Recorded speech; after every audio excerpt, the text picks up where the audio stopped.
What's happening, guys? This is James Blum with MMOHuts.com with another top video list. This time we're updating our list and showcasing the top 10 free-to-play FPS games.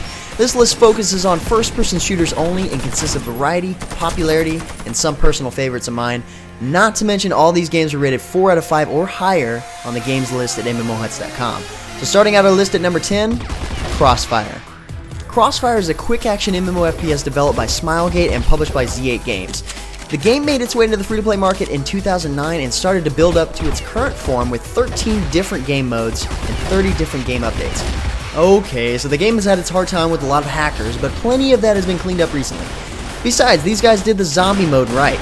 It's not just your simple mutation game mode, it's multiplayer mass zombie mutant extinction. That's how it should be. Right now, the game is holding tournaments in the World Cyber Game, so needless to say, the game is well established and still holds plenty of dedicated players. Next up at number 9, we've got Gotham City Impostors. Starting out as an Xbox Live Arcade and PlayStation Store games around $15 to download, the game started seeing more success switching to the free-to-play model and becoming available via Steam. The game is actually pretty funny as sort of a satire on both the followers of Batman as well as the Joker. So you can choose your side, create your twisted-looking character with tons of customization, select your loadout, again, with tons of customization including grappling hooks, gliding wings for fat guys even, roller skates to get around faster, and plenty of homemade weapons. Then you battle it out in 4 different game modes, all themed around the sociopathic ideas of the Joker. And to think, the game is popular despite its well-known latency issues. I don't think they're going to fix that. Tactical Intervention falls in at number 8 on the list. Recently picking up a new publisher, Tactical Intervention is known for being developed by the one and only Gooseman, one of the original creators of Counter-Strike. And as the name implies, the game is designed with tactical-based gameplay in mind. Gooseman brought the game outside the box with new tactical ideas like the use of attack dogs, riot shields, and even using hostages as human shields. One of the most interesting aspects of the game is the unique game mode that lets players hijack a car to take part in an intense highway chase while they hang out the window to unload their magazines at a VIP. Yeah, I'd say Tactical Intervention is definitely a fresh taste on team-based tactical shooters.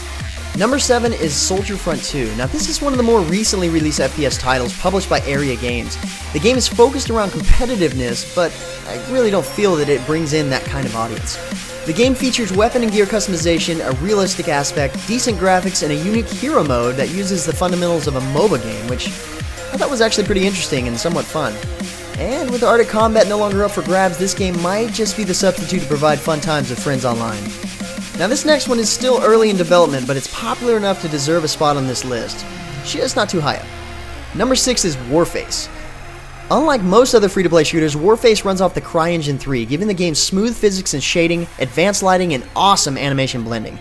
The game features an impressive AI in its dramatic multiplayer co-op missions, as well as class-based PvP set around common popular game modes. It also sports a unique leveling system where players choose an item to level towards instead of having easy access to high-end weaponry. They claim to be in a pre-open beta stage, but getting an early look at the game, I can definitely say it's one of my favorites and worth looking forward to. And now we take this in a completely different direction with number 5, Tribes Ascend.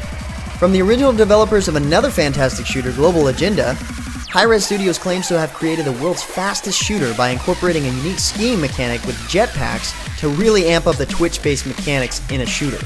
All of the weapons in the game are projectile-based, making it extremely competitive and perfect for Capture the Flag and its other chasing game modes. Now, the mechanics in the game really take some time getting used to, but there's no doubt it offers a unique experience. But with all its recognition in Game of the Year awards, it's just too bad that Hi-Rez shifted their focus away from this very unique FPS. And speaking of unique, this next one puts a mechanized dystopian twist on the genre. Number 4 is Hawken. Alright, so I'm sure plenty of you disagree with Hawken being in this spot. Maybe it's because it's very niche.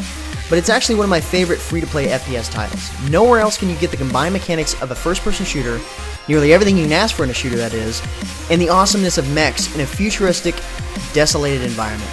The maps are dynamic, the graphics kick ass, and now with the latest Ascension update, the detail on the customization is through the roof. I've said it before and I'll say it again, it's pretty damn impressive that a small development team can make a game look and play this good. Sure, every game has its strengths and weaknesses, but Hawken is still badass, and if you don't agree, you can get out. Or, go try playing it again. On to number 3, which happens to be PlanetSide 2. PlanetSide 2 is the reimagining of an immensely popular game known as PlanetSide, and should honestly be placed under the definition of MMO FPS. Nothing else deserves that spot more with its 3 competing factions, territory control objectives, 2,000 plus player battles, more vehicles than you know how to drive or fly, and an innovative day and night cycle that can really change the tactical decisions that players have to make. The game is great if you're looking to put a team together and fabricate the role you want to play and take on entire armies of other players. I promise you, if you haven't tried this game, you'll really love the feeling you get the first time you find yourself in a huge firefight in the middle of the night. Alright, so if you're not arguing with the ordering of these titles so far, this is probably where you're going to start. Number 2 is Team Fortress 2. There's absolutely no doubt that this game is a tough contender when it comes to free-to-play shooters. But that's what happens sometimes when you get a game that does well as a buy-to-play game only to go free-to-play for the hell of it. But really, Team Fortress 2 deserves to be this high on any top first-person shooter list. The game has really diverse classes to play, not to mention the ability to equip items and further enhance that diversity, but most importantly, it's got so many hats. It's clean of hackers and a pay-to-win model, so if you were to recommend one casual yet competitive shooter that you can get lost in for hours, Team Fortress 2 would definitely be that recommendation. And finally, number 1, Blacklight Retribution. Yeah, okay, my personal preference had a lot to do with this one. Deal with it. Nobody can deny that this game is a smooth combination of what a majority of players are looking for in an FPS. With a free-to-play model that lets players try out anything and everything before they buy it, the weapons feel nice and the customization modules that you can purchase are not overpowered, making the game well balanced. The not-too-distant futuristic feel of the game is nice, allowing for some really awesome technology like the HRV that allows players to briefly see opponents anywhere on the map, not to mention the match upgrades like the minigun or the badass hardsuit. Overall, there's not much missing from this game, and I think that it can appeal to all types of shooter fans, and that's what puts it at number 1 on MMO Hut's top 10 free-to-play FPS titles.